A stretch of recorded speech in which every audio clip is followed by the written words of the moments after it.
My wife slept with her ex, then disappeared with my money when she returned pregnant and desperate. So I gave her the ending she never expected. I'm a 34-year-old male, and I thought I'd vent here a bit, because this has been eating at me for months now. This is going to be a long one, so buckle up.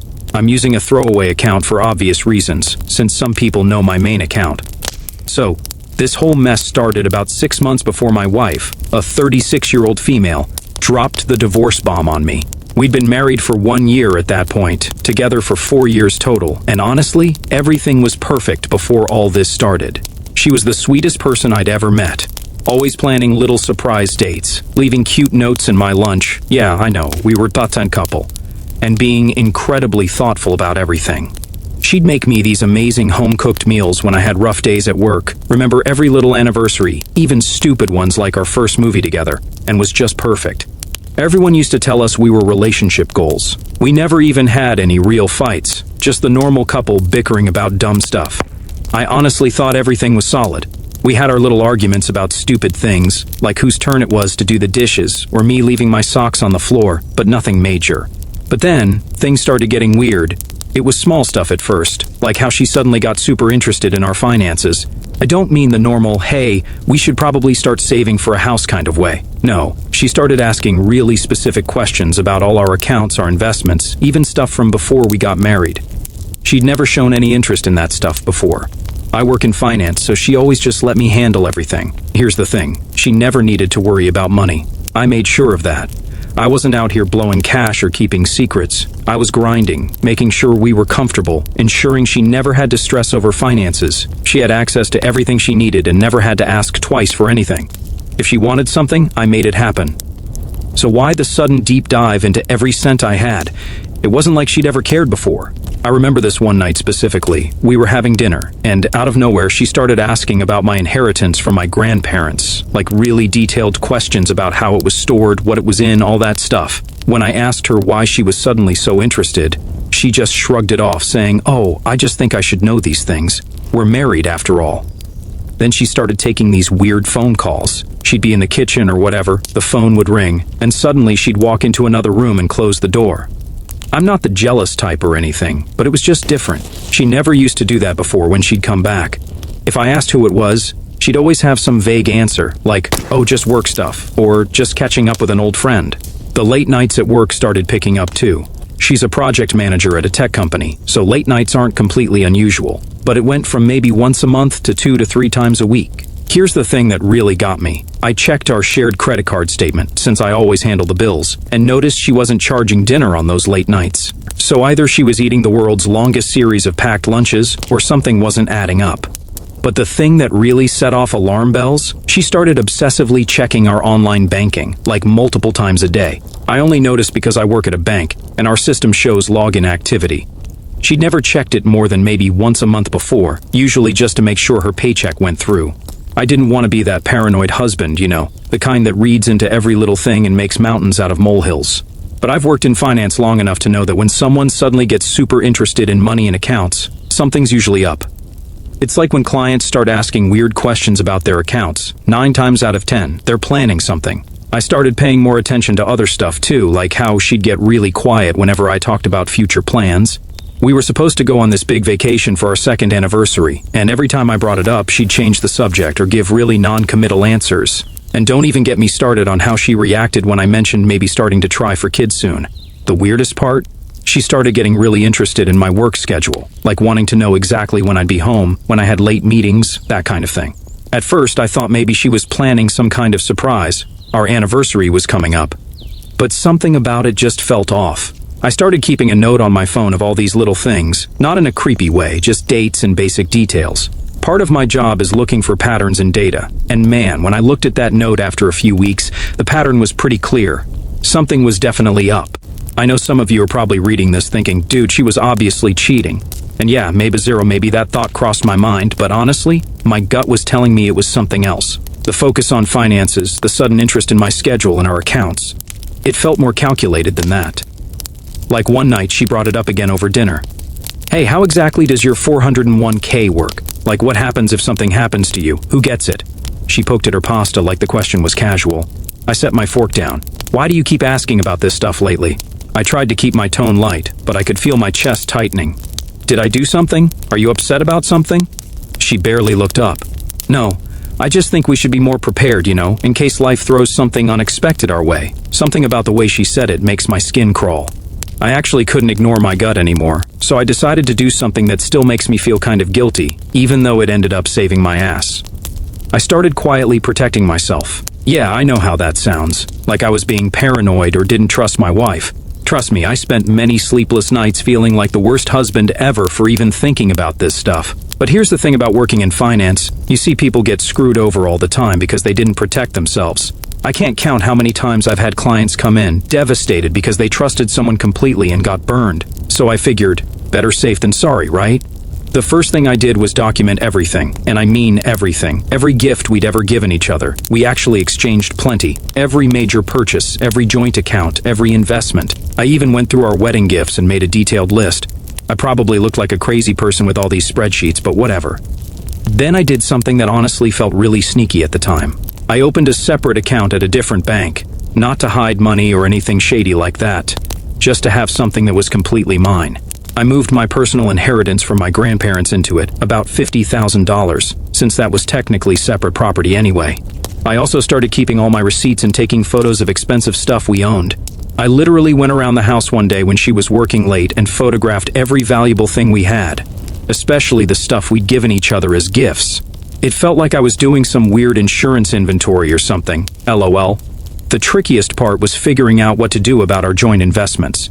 We had this portfolio we'd built together, and she'd never shown any interest in it before, but suddenly she's asking all these questions about when we could liquidate certain positions, and what the penalties would be for early withdrawal. So I started slowly, very slowly, moving my personal contributions into more secure positions. Again, nothing illegal or shady, just protecting what was mine to begin with. There was this one day that really confirmed I was doing the right thing. She came home from work all excited about this great investment opportunity one of her work friends had told her about. She started talking about how we should maybe cash out some of our long-term investments for it. When I asked for details, she got super vague and defensive. Red flag city, right? I also started paying more attention to our spending patterns. She'd always been pretty good with money, not a big spender or anything, but I noticed she'd started making a lot of small withdrawals from our joint account. Nothing huge that would raise immediate red flags, but when I added it all up, let's just say it was eye-opening. The whole time I was doing all this, I felt like such a dick. Here I was, a supposedly loving husband, basically preparing for everything to go to hell. Some nights I'd lie awake thinking maybe I was just being paranoid and creating problems that weren't there. But then she'd do something else, ask weirdly specific questions about our savings, wonder out loud what divorce settlements usually look like, or casually bring up how her friend got totally screwed over in her split, and suddenly I didn't feel so paranoid anymore. I even started keeping a record of when she was working late or taking those mysterious phone calls, just dates and times in a password-protected note on my phone. Not in a stalker way, but you know how sometimes you just need to prove you're not crazy? Yeah, that kind of thing. The hardest part was acting normal through all of this. Imagine sitting across from someone at dinner, laughing and talking about normal stuff, while you're also low-key preparing for them to potentially screw you over. It's exhausting, honestly. Every time she'd do something sweet or normal, I'd feel guilty all over again. I actually did try to talk to her about it many times, asked if something was on her mind, if there was anything we needed to talk about, but she just brushed it off, acted like I was imagining things, gave me nothing. Honestly, pushing harder would have just made her more careful about whatever she was up to. Sometimes the smartest move isn't confronting, it's shutting up and paying attention. Quick side note, some of you might be thinking, dude, why didn't you just get marriage counseling or something? Well, I actually suggested it once, kind of casually. You should have seen how fast she shot that idea down. She said we were fine and I was just being insecure. Classic gaslighting, right? And then everything unraveled one morning. You know those moments that change your life forever? They never happen how you expect. No dramatic thunderstorm, no ominous music playing in the background, just a Tuesday. I was sitting at our kitchen island, having my usual coffee and scrolling through work emails on my phone. She was making toast, and I remember thinking how weird it was that she was up early, since she usually slept in on her work-from-home days, then she just did it. She pulled out this manila envelope from her work bag and slid it across the counter to me, like she was passing me the morning paper or something. I didn't even look at it at first, thought maybe it was just some house paperwork or whatever. But then I saw her face. She had this weird expression I'd never seen before, kind of blank but also satisfied. That's when I knew. "I want a divorce," she said, super calm, like she was telling me we needed more milk from the store. I remember my coffee cup just hanging there halfway to my mouth, probably looking like a complete idiot. The crazy thing is, even though I'd been preparing for something bad to happen, this still felt like getting slapped in the face. I opened the envelope. Yep, divorce papers all filled out, just waiting for my signature. She'd clearly been planning this for a while, had probably already talked to a lawyer and everything. And there I was, still in my pajama pants, trying to process what the hell was happening. You know what's really messed up? My first thought wasn't even about our marriage ending. It was, thank God I moved that inheritance money. How screwed up is that? 4 years together, and in that moment all I could think about was being glad I'd protected my assets. She started giving me this rehearsed speech. I don't know, I'm not in love anymore. People grow apart, you know? It happens. Her voice was flat, rehearsed. She wouldn't look at me. Just last night, she was curled up against me on the couch, laughing at some dumb Netflix show. And now she was sitting here feeding me the most generic breakup speech imaginable. I let her talk, didn't interrupt, didn't react, probably looked stunned. But inside, my brain was running through a mental checklist. Separate account, check. Documentation of assets, check. Photos of valuables, check. It was like my emotions got shoved into a corner while my survival instincts took over. When she finished, she just sat there watching, waiting for some kind of explosion. Instead, I took a slow sip of my now cold coffee, set it down, and said, "Okay." Her expression was priceless, like I'd just thrown a wrench in whatever reaction she was expecting. She blinked, scoffed. "That's it." "Okay," I shrugged. "You're not even going to ask why." I exhaled, looking at her. Was it because I didn't give you what you deserved, or because I wasn't giving enough in this relationship? Her face shifted, surprise, then something else, something unreadable. "No," she said, shaking her head. "It's not that. You were good to me. I don't know. I don't think I want to be in a marriage anymore. I don't want to be committed like this." That was an answer, but not really. Not one that made sense anyway. And it confirmed what I already knew. There was more to this than she was saying. I let the silence stretch between us before finally saying, "I'll have my lawyer look over the papers." For a split second, there was panic in her eyes, just a flicker before she masked it. "Oh, you, already have a lawyer?" "Yeah." She forced a smile, tried to act unbothered. "Great. That's great. I mean, no need to make this harder than it has to be, right?" "Yeah, sure. I'm sure that's the real reason she's in such a hurry." Red flag number 478. I felt nothing in the moment, just cold, detached. But that conversation stuck with me, echoing in the back of my mind long after it was over.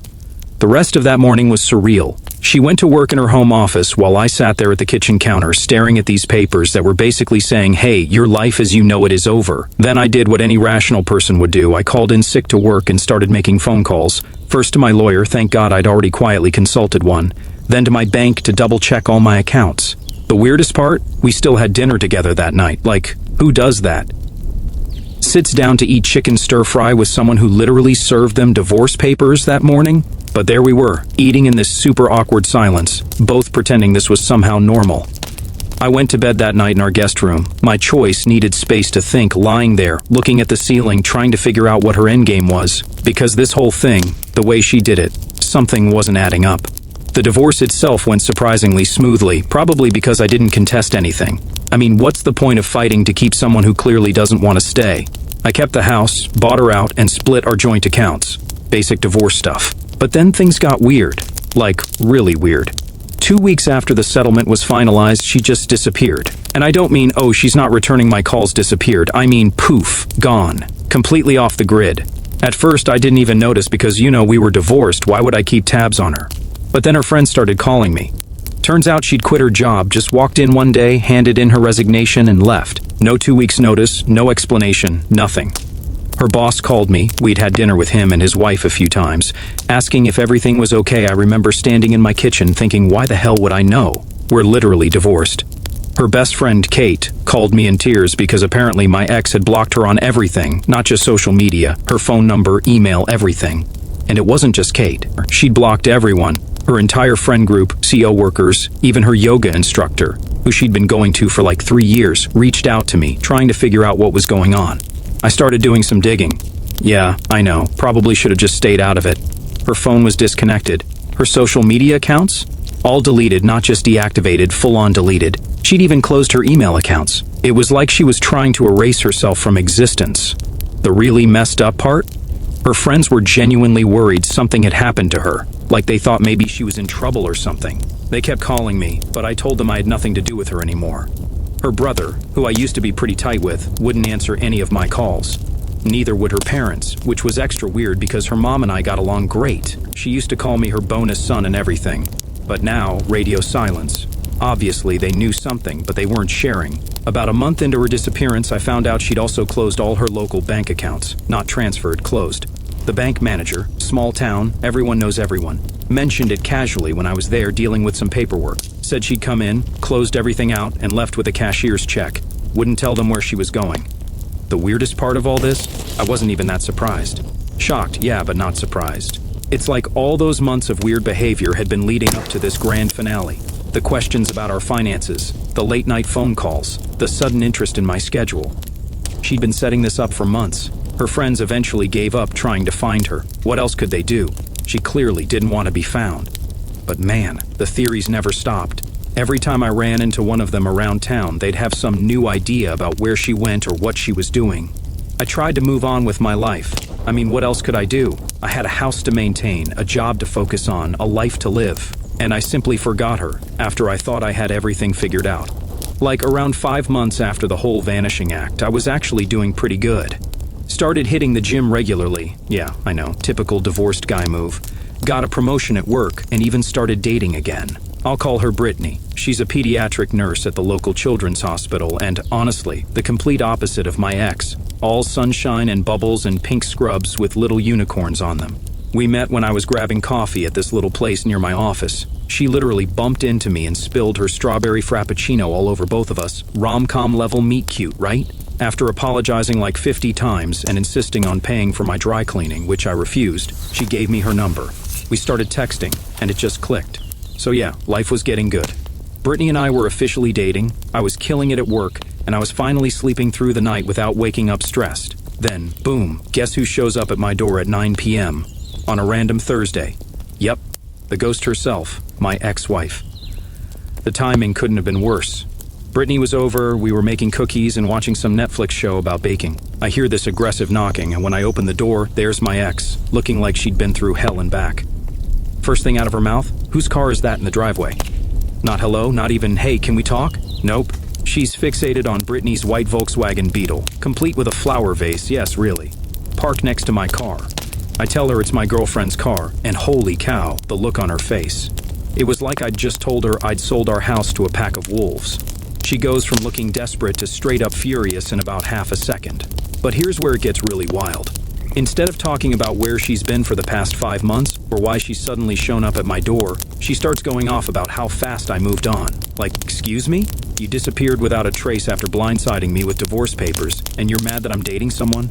I can hear Brittany in the kitchen, probably wondering what's going on, and the whole situation is just surreal. My ex is standing there in my doorway looking like a mess, ranting about how I clearly never loved her if I could move on so quickly. Then she spots Brittany coming to check on me. Brittany, sweet soul that she is, actually waves and says, "Hi," with her typical cheerful smile. My ex takes one look at her and lets out this laugh. She turns back to me and goes, "Really? This is your type now? Some basic Barbie who bakes cookies?" That's when I got pissed. Look, you can come at me all you want, but Brittany, she's literally the nicest person I've ever met. She volunteers at animal shelters on weekends and cries during Disney movies. Going after her was crossing a line. But before I could say anything more, my ex switched gears completely. Suddenly, she's not interested in Brittany anymore. No, now she wants to talk about money, specifically claiming all the expensive jewelry and stuff she gave me during our marriage. The whiplash from "how dare you move on" to "where's my stuff" was wild. I'm standing there, trying to process this mood swing, while Brittany's quietly retreated back to the kitchen. Bless her heart. She later told me she started stress baking a second batch of cookies.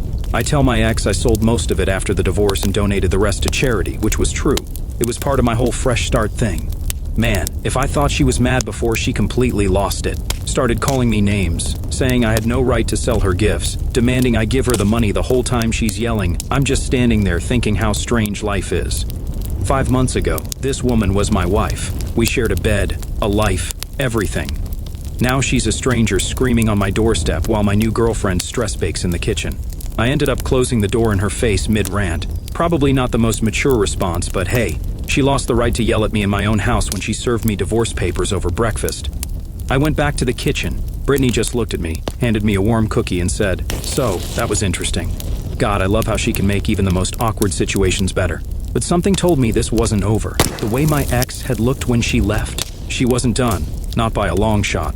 3 days after the cookie incident, that's what Brittany calls it now, my phone starts buzzing at like 11 p.m. It's a number I haven't seen in months. My former brother-in-law, Mike. Now, some backstory, Mike and I used to be really tight, like we'd go to football games together, grab coffee after work, that kind of thing. But when the divorce happened, he blocked me everywhere without even a goodbye. That stung more than I'd like to admit. So seeing his number pop up? Weird. I wish I could say I was mature about it, but the first thing out of my mouth was, "Oh, so you remember how to use a phone." He ignored the sass and jumped straight into this clearly rehearsed speech about how I needed to do the right thing and help his sister out. Kept going on about how she was family for 4 years, how I owed her this one thing, blah blah blah. The whole time I'm thinking, where was this family loyalty when she was serving me divorce papers over breakfast? But then he drops this bomb, "Man, if roles were reversed, she would have helped you out, no questions asked." I actually laughed out loud at that one, like full-on snorted. Because are we talking about the same person? The woman who wouldn't even tell me why she wanted a divorce, who disappeared without a trace, who showed up at my door and insulted my new girlfriend? That's who would have helped me out? I told him exactly what I told her. I sold the stuff, gave some to charity, end of story. He didn't like that answer. Started getting all aggressive, saying stuff like, "You're not the person I thought you were," and "I can't believe I was ever friends with someone like you." That's when I snapped. Told him that maybe he should ask his sister about all the expensive stuff I gave her, including the car she's still driving around in. Asked him if she told him about showing up at my house and insulting my girlfriend. Real curious if she'd mentioned disappearing for 5 months without a word to anyone. He got quiet for a second, and I could tell some of this was news to him, but instead of actually thinking about what I was saying, he doubled down. Started calling me selfish, said I was being petty, told me I was just bitter about the divorce. Here's the thing that really gets me, though. Throughout this whole conversation, he kept dancing around something, like there was clearly more to the story that he wasn't telling me. Every time I pushed back on why she needed the money so badly, he'd get all weird and vague about it. I ended up telling him that if his sister needed money so desperately, maybe she shouldn't have quit her 6-figure job and disappeared for months. That shut him up pretty quick. Then I hit him with a real kicker. Told him that his sister wasn't worth staying married to, but at least I thought our friendship had been real. Guess I was wrong about that too. Hung up after that, blocked his number too, because why not? Everyone else in that family had blocked me months ago. Might as well return the favor. Brittany was staying over that night. She stays over most nights now. Another thing that probably pissed off my ex. And she could tell something was up. Instead of pushing me to talk about it though, she just put on our comfort show and ordered late-night pizza. This girl, I swear, she just gets it. But lying there that night while Brittany was asleep next to me, I couldn't stop thinking about how weird this all was. My ex disappears for months, then shows up demanding money. Her brother, who hasn't spoken to me since the divorce, suddenly calls to guilt-trip me about helping her. None of it added up. I mean, what kind of trouble was she in that she needed money this badly? And why didn't she just sell the car I bought her if she was that desperate? That thing was worth way more than the jewelry she gave me. Less than 24 hours after the drama with Mike, I get this text from my ex at 4 a.m. Who texts at 4 a.m.? Unless something's seriously wrong, right? It was this long paragraph about how she needed to meet me one last time, said she'd tell me everything, the whole truth this time.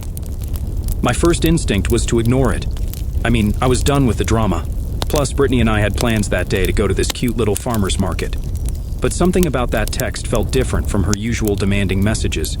Maybe it was the timestamp, maybe it was the way she wrote it, but it felt desperate. I showed it to Brittany over breakfast. She stays over most nights now, has basically taken over half my closet with her colorful scrubs. You know what she said? "Babe, you need closure. Go hear her out." Then she kissed my cheek and said she'd go to the farmer's market with her sister instead. Sometimes I wonder what I did to deserve someone this understanding. So I agreed to meet my ex, told her to come to this coffee shop downtown. Neutral territory, plus it's always busy, so she couldn't make a scene. When she walked in, I barely recognized her. She looked rough, like she hadn't slept in days. Gone was the power suit-wearing career woman I'd married. She was wearing sweats and looked like she'd been crying. She sat down and, for a minute, just stared at her hands. Then she started talking, and holy cow, you guys. Turns out she'd been cheating, but not just any regular cheating. She'd been having an affair with someone she met at her high school reunion. I recalled that reunion she insisted on going to alone, about 6 months into our marriage. She connected with some guy she used to date back in the day, and apparently they had this incredible connection or whatever. But here's where it gets really wild. After the divorce, they decided to go all in on their dream life. The dude had convinced her they should buy a farm. A farm! My ex-wife, who used to complain if her manicure got messed up, decided to become a farmer. They took all her divorce settlement money and bought this property in another state. I had to stop her there. "Wait," I said, "you left your six-figure job to become a farmer?" She actually looked embarrassed. Turns out neither of them knew the first thing about farming. I actually laughed. They had this romantic idea about living off the land or something, but reality hit them hard. They ended up having to hire actual farmers to run the place, which ate through their money fast. But wait, it gets better.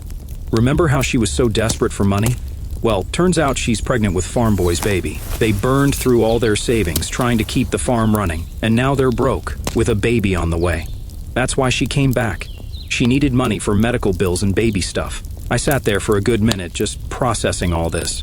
The woman who'd refused to get a dog because it was too much responsibility was having a baby with a wannabe farmer she'd known for barely a year. The whole thing was so absurd, I actually started laughing. She didn't appreciate that. Started crying, saying she knew she'd messed up, that she'd made a huge mistake, said she'd been too embarrassed to tell anyone where she really was, which is why she cut contact with everyone. Her family knew some of it, but not the whole story, especially not about how badly the farm was failing.